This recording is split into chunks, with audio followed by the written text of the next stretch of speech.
જીવાત્માઓના કલ્યાણ માટે પ્રગટ થયેલા એવા ભગવાન વડતાલપુરમાં ગોમતીજીને કિનારે સભા કરીને બેઠા છે. ભગવાન શ્રી હરિનું સમગ્ર જીવન એમાં જો ડોક્યું કરીએ તો મહારાજે ઉત્સવ સમયા કર્યા, ખૂબ રંગે રમાડ્યા, જમાડ્યા, પણ સાથે સાથે જ્ઞાન વાર્તા કાયમને માટે કરી છે. ગમે ત્યાં ઉત્સવ હોય અને ગમે ત્યાંનો ઉત્સવ હોય, પછી અન્નકોટનો હોય તોય શું, પણ મહારાજે ઉત્સવ પૂરો થાય એટલે તરત જ સભા ભરી અને ઉપદેશ આપ્યો છે. માણસ ગમે એવો ઉચ્ચ કક્ષાનો હોય, કદાચ મુક્ત કોટીનો હોય, માણસનો જન્મ લઈ અને આ મૃત્યુલોકમાં આવે ત્યારે એને વારંવાર જો કથા વાર્તાનો યોગ ન હોય તો એને નીચે ઉતરતા વાર લાગતી નથી. નાવલીના કશિયાબાઈને નિરાકારવાદીનો સંગ થયો. અક્ષરધામમાંથી ઊભા થઈને આવેલા હતા, છતાંય નાસ્તિક થઈ ગયા કે ભગવાન છે જ નહીં. ભગવદાનંદ સ્વામી સાથે ચર્ચાઓ કરી અને ખ્યાલ આવ્યો કે ભગવાન છે. ત્યાં સુધીમાં તો મહારાજ સ્વધામ જતા રહેલા, સાવ બાજુમાં હતા. તોય સંગ દોષે કરી અને કશિયાભાઈ ગોથું ખાઈ ગયા. એમ ભગવાન આ ધરતી ઉપર આવી અને કાયમ કલ્યાણનો માર્ગ ચાલુ રહે એની વ્યવસ્થા કરીને જ ગયા છે. પણ એના માટે પાછું આપણને કાયમ કોક કહેનારું, ટોકવાવાળું, પાછા વાળવાવાળું જોઈએ. જો કોઈ હોય નહીં તો આપણને એમ જ થાય કે હું જ સર્વે સર્વા છું, મને બધી જ ખબર પડે છે. ગૃહસ્થ અને ગૃહસ્થ સભા કરીને બેઠા હોય તો જેટલું ત્યાગી કહી શકે એટલું ગૃહસ્થ કહી પણ ન શકે. કદાચ ગૃહસ્થ બહુ હોશિયાર ને બુદ્ધિશાળી હોય, ચાલાક, કહેવામાં વાચાળ હોય તો કહી શકે, પણ સામેવાળા ખોળો પાથરીને સ્વીકારે નહીં. કારણ કે ત્યાગીની સામે તો આમેય કાંઈ બોલાય નહીં. અને તમને એ પણ ખબર છે કે ઘર છોડીને બેઠા કદાચ આપણને કંઈક કહેતા હોય તો આપણી પાસેથી એને કંઈ લઈ લેવું ન હોય, પણ આપણા કલ્યાણ માટે કહેતા હોય. આમ વિચારી અને આપણે વાતને સ્વીકારતા હોઈએ. પણ ગૃહસ્થ જો બેઠા હોય તો ગમે એવી વાત કરે તો ગમે ત્યાંથી એનામાં દુર્ગુણ ન હોય તોય દુર્ગુણ ગોતી કાઢે. આપણને આ મોટા મોટા ઉપદેશ આપીને વાતો કરે છે, મોટા મેચ થઈને ફરે, બાકી અંદર કાંઈ લેવાનું નથી. છેવટે આમ કહીને પણ કરેલા ઉપદેશને માણસ ઉડાડી દેતો હોય છે. જેવી રીતે આ શરીર, એને તમે 2 દિવસ બિલકુલ ભોજન ના આપો તો ઢીલું પડી જાય. 2 દિવસને ક્યાં કરો છો, 1 દિવસ. તો આત્માને ભોજન આપવામાં ન આવે. આત્માનું ભોજન છે કથા વાર્તા, ઉપદેશ. કોઈ એવું ન માને કે આત્માનું ભોજન માળા ફેરવીએ જ છે. માળા ફેરવી કામ મહત્વનું પણ ખૂબ છે, તમારી દ્રષ્ટિએ સહેલું પણ ખૂબ છે, અને અમારી દ્રષ્ટિએ અઘરું પણ ખૂબ છે. તમે ફેરવો એને જ માળા કહેવાય છે એવું નથી. માળાની રીત આખી જુદી છે. મુક્તાનંદ સ્વામી માળા ફેરવતા, સ્વામીને માળા ફેરવતા ફેરવતા અડધી પોણી માળા થાય ને ક્યાંક વૃત્તિ જાય તો પાછા એકડે એકથી લેતા. આપણે જો એવું કરીએ તો આખી જિંદગીની 11 માળા લેવી તો થાય. તો જિંદગી પૂરી થાય ત્યાં સુધીમાં કદાચ 11 માળા ફેરવી રહીએ. તો આત્માનો સાચો ખોરાક છે કથા વાર્તા. અને વાત બહુ સ્પષ્ટ છે કે ખોરાક હંમેશા લેવો જોઈએ. એમાં વચ્ચે ગાબડા પડે દિવસો જેટલા જાય એટલા ભક્તિમાં આપણે પાછા પડતા જઈએ. જેવી ભોજનની આવશ્યકતા છે, હું તો એવું માનું છું કદાચ એકાદ દી ભોજન ન થાય તે જરૂરી નથી, પણ આ તો જરૂરી જ છે. કેટલીય મહેનત કરી અને માંડ માંડ કંઈક સારું બિયારણ નાખ્યું હોય ને જરીક ઉગાડ્યું હોય, એક દિવસ તમે આંટો મારવા ન જાઓ ત્યાં તો અંદર કેટલાય પશુઓ ઘૂસી જાય. કામ, ક્રોધ, લોભ અને કૂણું કૂણું ઉગેલું જે મોલ હોય એને ઉપરથી ખાઈ જાય. વળી પાછી એકડે એકથી ઉપાધિ. એટલે સતત જો કથા વાર્તાનો મારો હોય તો આ જીવાત્માની ઉપર કાટ નથી ચડતો. તમે ઘરની અંદર રહ્યો છો, રોજ સવારે સાફસૂફ કરો તો શું માટીનો દળ જામી ગયો હોય? પણ 15 દિવસ બંધ કરીને જાઓ ને પછી આવો તો એવું આપણા આત્મા ઉપર ન થાય? અઠવાડિયું બરોબર ઘરને સાફ રાખી પછી પાછા ધીમે ધીમે ધીમે ઢીલા પડતા જાય. પહેલાં તો એટલી બધી મોજ હોય કે ન પૂછો વાત. 12 કલાકની કીર્તન ભક્તિ રાખો તો અમે અહીંયા 3 જ મંજીરા વગાડતા હોઈએ. અને પછી ધીમે ધીમે 1 એકાદશી 2 એકાદશી જાય, અમાસે જેમ દરિયામાં ઓટ આવે એમ ઓટ આવતી જાય. 12 કલાકની નથી રાખવી. 12 વાગે આવજો ને તે 12માંથી પાછા 2 પહોંચી ગયા. ફરાળ વગર ન ચાલે, પણ આના વગર ચાલે એવી આપણી જિંદગીની રીત છે.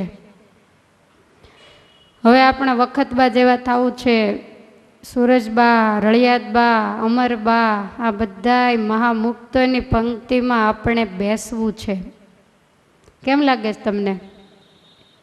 તમારો છોકરો સરસ ભણેલો હોય, ડૉક્ટર, એન્જિનિયર થયો હોય, ક્યાંક પરદેશોની અંદર રહેતો હોય,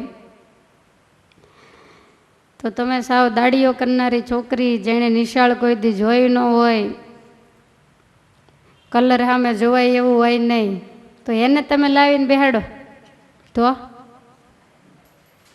જોવો કે ન જોવો? જોતા જોતા 3 વર્ષ કાઢી નાખે. આપણે કંઈ હવે ક્યારે? તો કે જોઈએ છીએ હજુ. બોલો, આટલું બધું એમાં આપણે જોઈએ છે. એમાં એટલો બધો જીવને ખટકો છે. મોડું ગમતું નથી, બધા એને સારું જ ગમે છે. ઉપાધિ એ થઈ છે કે સારું ગમે છે પણ સારું મળતું નથી. એમ આપણે બધાને વખતબાને ને બધાની બાજુમાં તો બેસવું જ છે ને, કે નથી બેસવું? તો મોટા બા, લાડુ બા એ બધાની જોડે બેસવું જ છે. પણ ત્યાં પહોંચવું એ થોડુંક અઘરું છે. જો હિંમત રાખી અને સત્સંગને માર્ગે આગળ વધતા રહીએ, અને સત્સંગ વધે નહીં તો કાંઈ નહીં, પણ કરેલો સત્સંગ જો ધોઈ ન નાખીએ તો ત્યાં પહોંચાય. એક દાખલો આપી દઉં પછી કથા ચાલુ કરું. અત્યારે જમીન બહુ માંગી છે ને બોટાદમાં. તમારે સારામાં સારું મકાન બાંધવું હોય ને સારામાં સારો મોટો 400-500 વારનો પ્લોટ લેવો હોય તો પ્લોટ તમે લઈ લીધો. પછી ભાવ તો ખૂબ હોય, બધા પૈસા તો કાંઈ આપણી પાસે પડ્યા ન હોય. હવે ધીમે ધીમે ધીમે હપ્તા ભરવાના હોય, અને એ હપ્તાને ભરતા ભરતા કાંઈક આવક હોય તો હપ્તો ભરાય, બાકી આવક હોય જ નહીં. દાખલા તરીકે નોકરી કરતા હોય ને 5 થી 7 હજાર પગાર હોય, એણે 50 લાખની જમીન લીધી હોય તો શું થાય? બોલો જોઈ. 50 લાખ વ્યાજે લઈ લેવાય? તો વ્યાજે લીધા પછી પહોંચાય?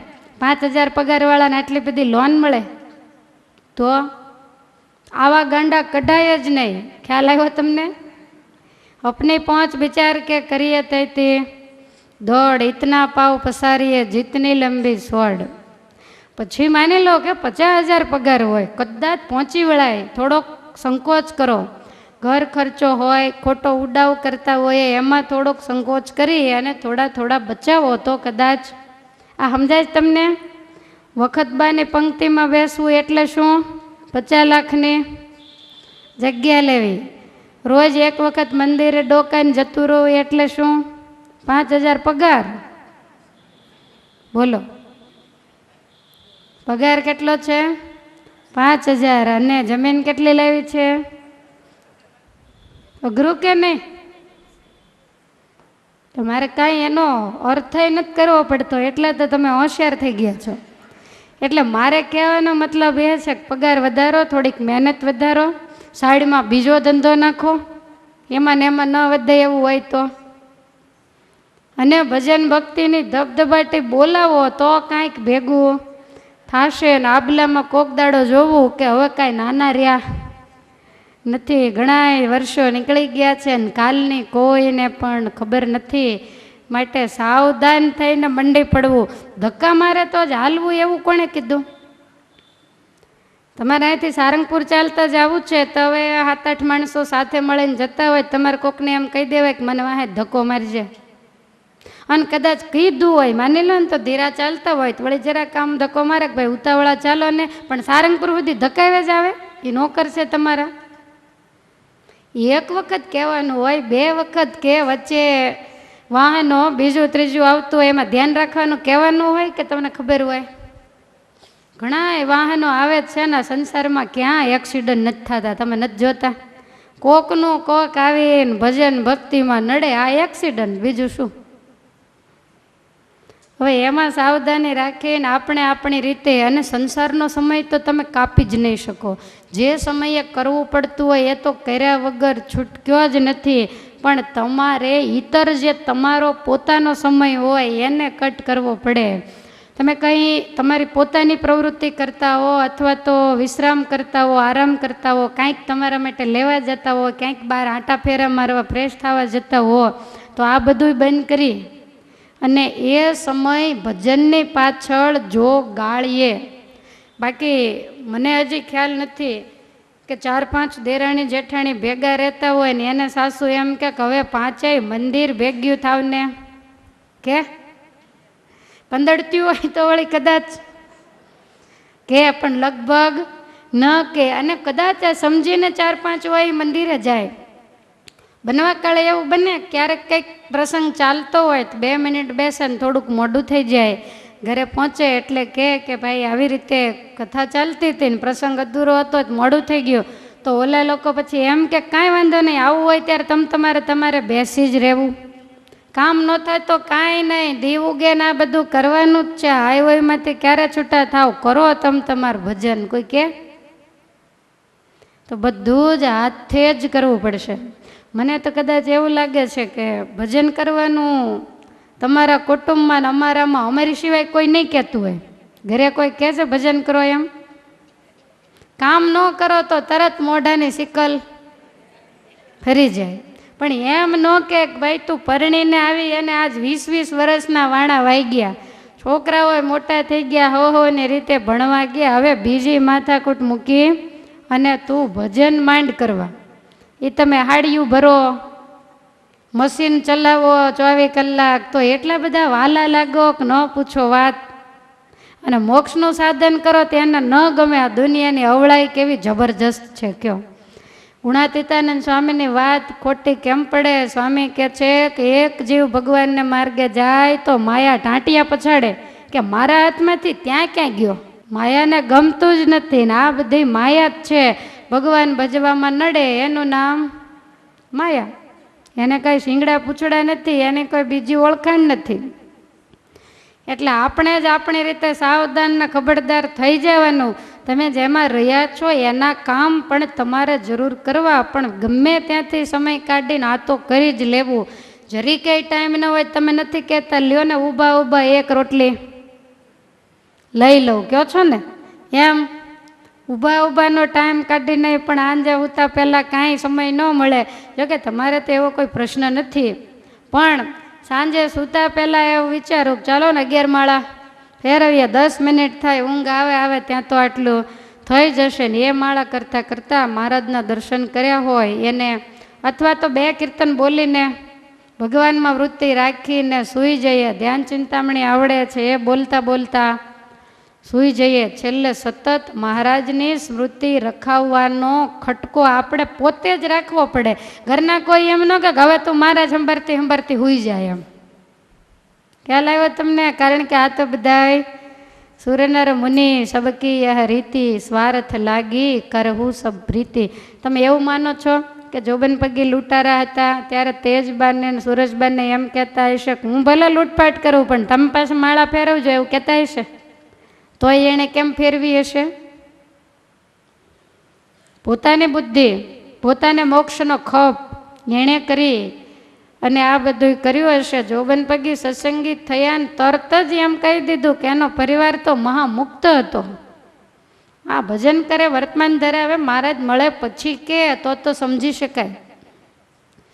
એટલે કાંઈ પણ કર્યા વગર, કુરબાની આપ્યા વગર કોઈ પ્રકારનો લાભ આલોકમાંય થતો નથી તો પરલોકમાં કેવી રીતે થાય? નોકરી મળી ગઈ હોય, અઠવાડિયે એક વખત જાઓ તો પગાર આપે કોઈ? ટાઈમ ટુ ટાઈમ દોટ કાઢવી પડે, શ્વાસ ભલે ન હમાય તો એમને એમ થોડું મળે. તો આ તો આધ્યાત્મિક માર્ગનું છે. ઋષિમુનિઓ સાધના કરી કરીને તૂટી ગયા, એને નથી મળ્યું અને આપણે પંખા હેઠ બેહીને લઈ લેવું છે બધું. કેવી રીતે થાય? તો નહીં થાય. તમે કહેશો તમે બધી બાજુ હલવાડો એ મેળ ન પડે, એની કરતાં કથા ચાલુ સારું છે. તમારી ખાસિયત હું વારંવાર વખાણું છું ને કે તમને લીલા ચરિત્રો કરતા વડાઈ બહુ ગમે છે, એ તમારી ખાસિયત છે, સારી વાત છે. અને આવો જેનો સ્વભાવ હોય એને જ કાંઈ કડે કે જ કરો છો. એકને એક અમને નહીં ખબર પડતી હોય, એકને એક વાત દોહરાવો છો તો એની આગળ કે કોણ? એને આગળ તો વડતાલમાં રંગ ઉડાડીને શ્રીપતિમ શ્રીધરમ ન કરી નાખે. તમે સ્વીકારો છો, તમને ગમે છે અને એને જ ગમે કે જેને સુધરવાની દાનત હોય. નહીતર તમે ગમતી વાત ન કરો ને અવળી કરો એટલે તરત કે હાલો ઘરે જાય. એટલે આપણે સમજી લેવાનું કે આને આ વાત ગમતી નથી. અને મેં અત્યાર સુધી માર્કિંગ કર્યું કે આવી વાત આવતી હોય તો કોઈ ન ઊંઘે. લીલા ચરિત્ર આવે એટલે હવ ઊંઘવા માંડે. મહારાજ કાયમને માટે ઉપદેશની વાતમાં તમને જાગૃત રાખે એવી ભગવાનના ચરણમાં પ્રાર્થના કરીએ. એ જ અગત્યનું છે. મહારાજને કહીએ કે અમે તમને જેવા લાગતા હોય એવા, અમારી કેપેસિટી હોય કે ન હોય, પાંચમામાં ભલે 50% ન આવ્યા હોય, પણ અમારે ડૉક્ટર થવું હોય એ વાત તો પાકી જ છે. એ બાજી તમારે સંભાળવાની વાંચતા આવડે તોય ભલે અને ન આવડે તોય ભલે, બાકી અમારે તેજબા, વખતબા, સૂરજબા, રળિયાતબા એના જેવા થવાનું જ છે. અમને કઈ રીત આવડતી નથી ને તમારે જ કરવાના છે. અમે તમારા શરણાગત તમને સમર્પિત કરી દીધા. તમારે જેમ રાખવો હોય એમ રાખો ને જેમ અમારું હિત થાય અને આ મુક્તોના જેવા અમારામાં ગુણ આવે એવી કસોટી કરવી હોય તો ભલે ને જે કરવું હોય એ બધું તમારી ઉપર અમે છોડ્યું છે. કહેશો આવો કે નહીં કહો? પછી કાંઈક જીવનમાં મુશ્કેલી આવે તો વાંક કોનો કાઢશો? તો વાંધો નહીં, પોતાની જાતનો કાઢવો, કોઈનો નહીં. હું મહારાજને ખ્યાલ હોય કે હું આને બરોબર ઘસીને એમ થાય કે હીરાને હું જરાક ઘાટ આપું, પણ ઘસારો જરીક પડે ત્યાં તો રાડે રાડ્યું પાડતો હોય. આમાં મહારાજ બિચારા કેવી રીતે ઘસે? એટલે આપણને કદાચ નહીં ઘસતા હોય એને કહી દેવું તમે તમારે ઘસો, પણ કાંઈક સારા પહેલ પડે એવું કાંઈક કરો તો કિંમત આવે. પાણાની શું કિંમત આવે? થાવું છે ને હીરા જેવા. કોહિનૂર વડતાલના કોહિનૂર હીરો એટલે જોબન પગી એવા થવું છે ને. ભગવાન શ્રી હરિ રામનવમીનો સમયો વડતાલની અંદર કરે છે. નવમીની રાત્રિએ ભગવાનનો પ્રાગટ્ય દિવસ માનીને વડતાલવાસી ભક્તોએ ભગવાન શ્રી હરિને ઝૂલામાં ઝૂલાવ્યા, મહારાજની આરતી, પૂજા વગેરે કરી રાત્રે ઉત્સવ કર્યો. સવારે ભગવાન શ્રી હરિ ગોમતીજીએ ભક્તોને સંતો સહિત સ્નાન કરવા માટે ગયા. પછી નિત્યવિધિ કરી પરવારી અને ખૂબ બ્રાહ્મણો, ગરીબો વગેરેને દાન દીધા. પછી સંજાયાના માર્ગે જે હાલમાં મોટી છત્રી છે તમને કદાચ ખબર હશે ત્યાં એવું લખેલું છે કે અહીંયા મહારાજે વાનરો પાસે માળા ફેરવાવેલી. ન ખ્યાલ હોય તો આપણે જવાનું જ છે. તો એ જગ્યાએ પાટ ઉપર ગાદી તકિયા બિછાવી અને મહારાજ બિરાજમાન છે. રામનવમીનો સમયો, હજારો હરિભક્તો આવ્યા હોય, બહુ મોટી વિશાળ સભા ભરાઈને બેઠી છે. ભગવાન શ્રી હરિએ પ્રશ્ન પૂછ્યો કે ભગવાન ક્રિયા સાધ્ય છે કે કૃપા સાધ્ય? આવો પ્રશ્ન નીકળ્યો. મહારાજ કહે છે કે તમે અંદરો અંદર ચર્ચા કરી અને આનો જવાબ આપો. તમે બરોબર પ્રશ્ન ધ્યાનમાં રાખો કે ભગવાન ક્રિયા સાધ્ય છે કે કૃપા સાધ્ય? ખાલી કૃપાએ કરીને મળે કે કાંઈક સાધન ક્રિયા વગેરે કરવું પડે? હવે અંદરો અંદર ચર્ચા થવા માંડી. કોઈ કહે છે કે શાસ્ત્રોમાં ભગવાનને ઓળખવા અને પામવા માટેના અનેક સાધનો બતાવેલા છે, પણ એમાં સાધન તરીકે કૃપાને ક્યાંય ગણાવેલી નથી, માટે મહારાજ ક્રિયા સાધ્ય છે. ત્યારે બીજા કોઈ હરિભક્ત સભામાંથી બોલ્યા કે ભગવાન તો ક્રિયા સાધ્ય છે જ, એટલે જ શાસ્ત્રોમાં એ ભગવાનને પામવાના સાધનો બતાવ્યા છે. જો કૃપા સાધ્ય જ હોય તો સાધન બતાવવાનો કોઈ પ્રશ્ન નથી. ત્યારે કોઈ બીજા વક્તાવળી એમ બોલ્યા કે માણસ હજારો વર્ષ સુધી ઊંધા માથે તપ કરીને ખપી ગયા એવા દાખલા કેટલાય શાસ્ત્રોની અંદર છે, અને છતાંય શાસ્ત્રો બતાવે છે કે એને ભગવાન મળ્યા નથી. કેટલાયના અપ્સરાઓએ આવીને તપ ભંગ કરાવ્યા ને કેટલાયના તપ પાણીમાં ગયા, એવું ઇતિહાસને પુરાણો કહે છે. તો પછી ભગવાનને કેવી રીતે કૃપા સાધ્ય ક્રિયા સાધ્ય કહેવા? ત્યારે વળી કોઈ એવું બોલ્યા કે શાસ્ત્રી પંડિતો બધાય શાસ્ત્રો કંઠસ્થ કરીને 24 કલાક શાસ્ત્રોનું વાંચન ને મનન ને પ્રવચન ને કરે છે, છતાં એને ભગવાન મળ્યા હોય એવો ક્યાંય દાખલો નથી.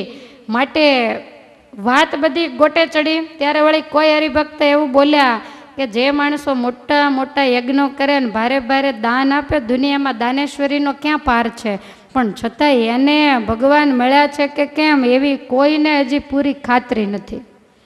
એકલું સેવા કરવાથી, એકલું દાન કરવાથી ભગવાન મળ્યા હોય, એકલી તપશ્ચર્યા કરવાથી તો એવો તો ક્યાંય પણ દાખલો નથી. ગણાય તો વળી તીર્થોમાં સવારથી સાંજ સુધી ભૂખ્યા તરસ્યા ફરતા હોય, બધી નદીઓમાં નાતા હોય, તો શું એને ભગવાન મળી ગયા છે? કોઈ ક્રિયાને ઉડાવે, કોઈ ભગવાનની કૃપાને ઉડાવે છે. ત્યાં વળી એક જણ બોલ્યા કે મહેનત કર્યા વગર મોક્ષ કેવી રીતે થાય?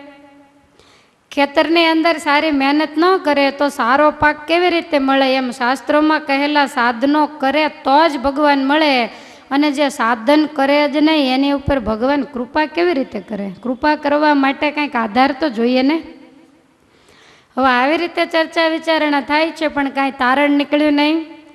પછી સૌએ બે હાથ જોડીને મહારાજને કહ્યું કે તમથી જ યથાર્થ ઉત્તર થશે, માટે હે મહારાજ આનો જવાબ તમે આપો. ભગવાન શ્રી હરિ કહે છે કે હે ભક્તો, શાસ્ત્રોમાં ભગવાનને ઓળખવાના અનેક સાધનો બતાવેલા છે. કોઈ પણ શાસ્ત્ર તમે વાંચો એટલે તરત લખ્યું હોય કે આમ કરશો તો આમ થશે, આને સાધન કહેવાય. અને એ સિદ્ધ કરવાથી મુમુક્ષુ માત્રને ભગવાનના સ્વરૂપનું જ્ઞાન થાય છે. ખ્યાલ આવ્યો તમને? વાત સમજાય બહુ સારી વાત છે. મહારાજ એવું કહે છે કે શાસ્ત્રોમાં ભગવાનને ઓળખવાના સાધનો બતાવેલા છે, અને એ સાધનો કરે ત્યારે જીવાત્માને ભગવાન મળી જાય છે? ના, મળતા નથી. એને ભગવાનના સ્વરૂપનું ખાલી જ્ઞાન થાય છે કે ભગવાન આવા હોય, મનુષ્ય રૂપે આવા હોય, એને રહેવાનું ધામ આવું હોય, બીજા દેવતાઓના સ્થાનો આવા છે. અને આ સાધના કરે, ભગવાન જો એને મળે ને ભજન કરે તો એ ધામમાં જાય તો ત્યાં એને આવું શરીર મળે, ત્યાંના સુખ આવા હોય, આવું બધું આપણને જ્ઞાન થાય છે. તમને દાખલો આપું કે કોઈ વ્યક્તિ એમ કે જે સાકર છે એકદમ સરસ સફેદ આવે, એટલી બધી એની અંદર મીઠાશ આવે, ગળ, પણ બધી વસ્તુ સાચી, પણ તમને સ્વાદ ક્યારે આવે? જીભ ઉપર મૂકીએ ત્યારે. પછી તમને માની લો કે એવું કે આ તમે હાથમાં લઈને જોઈ લો જો ગળી છે કે નહીં, તો હાથને થોડી ખબર પડે કે સાકર ગળી છે? એના માટે તો એને જીભ ઉપર જ મૂકવી પડે ચાખ્યા વગર તમે ગમે એટલું વર્ણન કરો એનો કોઈ અર્થ નહીં. ચાખ્યા પછી વર્ણન કરો તો એમાંથી કંઈક અર્થ નીકળે. એમ ભગવાનનું વર્ણન તમામ શાસ્ત્રોમાં છે, મેળવવાના સાધનો એ બધું છે. તો એણે કરી એ બધું વાંચે અને વિચારે તો એણે કરીને એને જ્ઞાન થાય કે આ આવું છે. પણ પછી એને ભગવાનમાં હેત વધારી, ભક્તિ વધારી, અંતરશત્રુઓને થોડાક ધકાવીને દૂર કાઢી અને સાધના કરે, મહેનત કરે, ભગવાનથી નજીક જવાનો પ્રયાસ કરે તો ભગવાન એના ઉપર કૃપા કરે. એટલે કહેવાનો અર્થ એવો થાય કે સાધન ગમે એટલા કરો પણ કૃપા વગર ભગવાન મળતા નથી. તો ભગવાનની એના ઉપર કૃપા થાય. શ્રુતિઓમાં બતાવ્યું છે કે યમે વૈશ વૃણુતે સતેન લભ્ય. ભગવાન જેના ઉપર કૃપા દ્રષ્ટિ કરે. આજે આટલા બધા આપણે સભામાં બેઠા છીએ, બધાનો આશય એક જ છે કે ભગવાનને પામવું છે, ભગવાનને મેળવવા છે, એને રાજી કરવા છે, મનુષ્ય દેહને સાર્થક કરવો છે, ભવાટવીમાં હવે ભટકવું નથી. એટલા માટે આપણે બેઠા છીએ. જેવી જેની શ્રદ્ધા, જેવો જેનો વિશ્વાસ, જેવી જેની સમજણ, જેવું જેનું જ્ઞાન, એ પ્રમાણે બધા જ કથા સાંભળે. બધાને એક સરખું તો કાંઈ સમજાતું નથી. જેવું પાત્ર એટલી વસ્તુ એની અંદર રહે. હવે આ બધું છે તો ભગવાન સિંહાસનમાં બેઠા બેઠા જોવે છે. ભગવાન ધારે કે મારે આને દર્શન દેવા છે તો એને દે. હવે એને દર્શન દીધા. એણે બીજા દિવસે વાત કરી કે ભાઈ કાલે કથાનું ચિંતન કરતાં કરતાં સૂતા એમાં મને મહારાજે રાત્રે દર્શન દીધા. તો આમાંથી કોની તાકાત છે કે ઠાકોરજી આગળ જઈને દાવો કરશે કે બધા સભામાં બેઠા હતા ને એના કરતાં હું વહેલી આવીને બેઠી હતી, મેં એની કરતાં બેર ખાઈ જાજા ફેરવી નાખ્યા. તો તમે એને દર્શન દીધા ને મને કેમ નહીં? અહીં ક્યાં કોઈ પૈસા ભરીને થોડા આવ્યા હતા? તો આવો તમે દર દાવો ઠાકોરજીની સામે બાંધી શકો? તો આ શ્રુતિનો અર્થ એવો થાય કે ભગવાન જેને પસંદ કરે અને ભગવાન એવું ઈચ્છે કે આને મારે ફળ દેવું છે. હવે ભગવાનનું કામકાજ એવું, સાધના કરી હોય તોય દે, બહુ જાજી સાધના કરી હોય ને ધારે તો ન પણ આપે, અને બિલકુલ સાધના ન કરી હોય અને એ ધારે તો બીબડીનું દાંતણમાંય કલ્યાણ કરે. આપણે નિર્જળા 11 શું કરીને ગોટો વળી ગયા, છતાંય આપણું એણે કેમ ન કર્યું? તો ભગવાન મહારાજ એવું બતાવે છે કે કૃપા સાધ્ય જરૂર છે. કારણ કે કૃપા દ્રષ્ટિ એની ઉતરે તો એને જ ભગવાનની પ્રાપ્તિ થાય છે. પ્રાપ્તિ એટલે એના દર્શન વગેરે સુખનો અનુભવ. નિત્યાનંદ સ્વામી સભામાં બેઠા હતા, એમને તો આવી વાતમાં બહુ રસ પડે. નિત્યાનંદ સ્વામી કહે છે કે મહારાજ તમે એવું કહ્યું કે ભગવાન કૃપા સાધ્ય છે, અમને એ વાત ગળે ઉતરી ગઈ. કૃપા વગર ભગવાન ન મળે. તો પછી શાસ્ત્રોમાં જે અનેક જાતના સાધનો બતાવ્યા એ શા માટે બતાવ્યા છે? તો પછી સાધન કરવાની જરૂર જ ક્યાં? ગમે એટલા સાધન કરીએ, તમારી દયા અને કૃપા દ્રષ્ટિ ન વરસે ત્યાં સુધી તો તમે મળવાના જ નથી. સમજાય છે ને તમને? તો પછી આ સાધનોની શું જરૂર છે? મહારાજ કહે છે કે નિત્યાનંદ સ્વામી ભગવાનને ઓળખવાના ને પામવાના જે સાધનો શાસ્ત્રોમાં કયા છે એ સાધનોને સિદ્ધ કરે તો ભગવાનની કૃપા થાય ને. એમને એમ તમે દુનિયાની અંદર જ ફર્યા કરતા હો ને પંચ વિષયની પાછળ દોટું દેતા હો તો કોઈ કૃપા કરે? તો મેં ક્યારેક, હું કાયમ કહું છું કે કોકના છોકરાનું ફૂલેકું વધાવ્યું હોય તો તમારા છોકરાનું કોક, પણ એનો ઢોલ સાંભળીને તમે ભૂંગાળ આડા દીધા હોય અને પછી તમે એવી આશા રાખો કે મારા દીકરાનું ફૂલેકું છે એ આખા ગામની બાઈઓ વધાવશે, એ મફત વધાવાય છે. તો આપણે કાંઈક કર્યું હોય તો આપણી સામે કોક જોવે. રસ્તામાં તમે કાંઈક વિશેષ તૈયાર થઈને નીકળ્યા હો તો કોક જોવે, જાણીતું નીકળાય, પૂછે કાંઈ પ્રસંગમાં જાઓ છો? પણ એમને એમ લગર વગર જતા હોય ને હાથમાં દાંતરડી હોય ને આવું પૂછવાની જરૂર ન હોય. તમે ક્યાં જાઓ ખબર જ હોય. ખ્યાલ આવ્યો તમને? કાંઈક વિશેષતા જોવે તો કોક પૂછે ને. એમ આપણે સાધન બરોબર સિદ્ધ કરીએ, ભગવાનની આજ્ઞાને પાળીએ તો ભગવાન કૃપા કરે ને. એટલે મહારાજ કહે છે કે નિત્યાનંદ સ્વામી જે સાધન છે એ ભગવાનની કૃપા મેળવવાનું માધ્યમ છે. તમે સાધના કરો, કોઈ વ્યક્તિ બહુ ભજન કરતી હોય, કાયમ સતત મંદિરે આવતા હોય, આંખો મીચીને ધ્યાન ભજન કરતા હોય, સાધુ સંતો નીકળત, વારે વારે નજર જાય, ભગત ભજન બહુ સારું કરે છે, તો તમે કરો તો એની કૃપા દ્રષ્ટિ કાંઈક તમારા ઉપર. પણ તમે મંદિરમાં પગ મૂક્યો ને ગપ્પા મારવાનું ચાલુ કર્યું હોય તો કોઈની નજર જાય કે આનું કંઈક રૂડું થશે ને ભગવાન આના ઉપર કૃપા કરશે ને આ ભજન બહુ કરે છે. તો દુનિયાની નજર જો આવી હોય તો ભગવાનની તો જરૂર હોય. સાધના કરે એના ઉપર જ ભગવાનની કૃપા ઉતરે છે. મહારાજ કહે છે કે ભગવાનને મેળવવાનો અધિકારી એ જ બને કે જે કાંઈક સાધન કરે એના ઉપર ભગવાન કૃપા વરસાવે. માટે સ્વામી વચલો રસ્તો કાઢવો જરૂરી છે કે સાધના કરી અને ભગવાનની કૃપાના પાત્ર થઈએ પછી કલ્યાણ થાય, પછી ભગવાન મળે. ખ્યાલ આવ્યો તમને? બે વસ્તુ જોઈએ જ્યારે ચર્ચા થતી હોય ત્યારે એક સાધનને પાછું પાડે ને એક કૃપાને પાછી પાડે, પણ બેયની જરૂર પડે. લોટ અને પાણી બે ભેગા થાય તો રોટલી થાય ને, કંઈ ફાકડા મારે થોડું પેટ ભરાય, જીવ જાય ગળામાં હલવાણો હોય તો. ભલે પાણી સાવ સામાન્ય, એની કોઈ કિંમત નથી, જે હોય તે, પણ છતાંય બેયને ભેગા તો જરૂર કરવા પડે. અને બેની જ જરૂર પડે એવું થોડું જ પછી અગ્નિની ન પડે, વણીને થોડી ખાઈ જવાય, પડે ને. પહેલાં ઘીની નહોતી પડતી, હવે તો ઘીની જરૂર પડે, ચમચ્યુંની પડે. પહેલાં એમને એમ હબડકા લેતા, કોઈ માંદા જ નહોતા પડતા. બોલો, આ બધાની ચમચ્યું આવી ગઈ ને એમાં બીમારી આવી ગઈ. તરબૂચ ખાતા હોય તો ચમચી, પપૈયું જમતા હોય સુધારીને તો ચમચી, બધામાં. હવે હાથનો તો ક્યાંય ઉપયોગ જ નહીં કરવાનો. ભગવાન શ્રી હરિએ બતાવ્યું કે સાધન અને કૃપા બેયની જરૂર છે. ભગવાનની કૃપાના પાત્ર જો બનવું હોય, ટૂંકો ટચ અર્થ એ ભગવાનને બતાવેલા સાધનો આપણાથી જેટલા થાય એટલા કરતા રહેવા. મહારાજની નજર જાય કે મથે છે પણ મથવા દઈએ. અને જ્યારે ભગવાનને દયા આવે ને એમ થાય કે બિચારો બહુ મહેનત કરે છે, હવે મારે સામું જોયા વગર છૂટકો નથી, એટલે કૃપા કરે. અને કૃપા કરે એટલે પરમેશ્વરની પ્રાપ્તિ થાય. અને જેને પરમેશ્વર મળી ગયા એને સાધન માત્રની પૂર્ણાહુતિ થઈ ગઈ. આવી રીતે ભગવાન શ્રી હરિ વાત કરે છે. એવામાં સંજાયાવાળા રસ્તેથી પાટની પાછળથી મહારાજ જે પાટ ઉપર બિરાજે છે એની પાછળના ભાગમાંથી બે મોટા વાનરો એકદમ દોડતા દોડતા આવ્યા અને પાટ ઉપર ચડી ગયા. હવે આને તો કાંઈ બંદોબસ્ત હોય નહીં.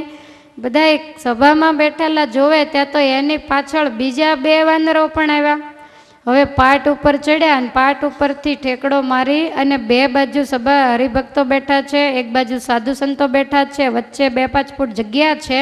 તો આ જે પોળી જગ્યા હતી એ રસ્તામાં એ વાનરો ઠેકડો મારીને પડ્યા. પણ પડ્યા ત્યાં સુરા ખાચર તો અડધા ઊભા થઈ ગયા, કાને કાઢું, સભામાં વળી કંઈક વિક્ષેપ થશે.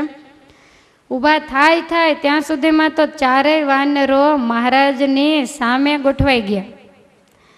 અને મહારાજને બે આગળના હાથ એને જોડી મસ્તક નમાવી અને પાટ ઉપરથી કૂદી મહારાજને એક પ્રદક્ષિણા કરી. અને પછી ભગવાનની સામે આવીને ફરી એક વખત મસ્તક નમાવીને જે બાજુ સંતો બેઠા છે એની ઉપર જે ઝાડની છાયા હતી એ ઝાડ ઉપર કૂદી અને ચારેય વાંદરો વારા ફરતી ચડી ગયા. બધાએ નજરો નજર જોયું.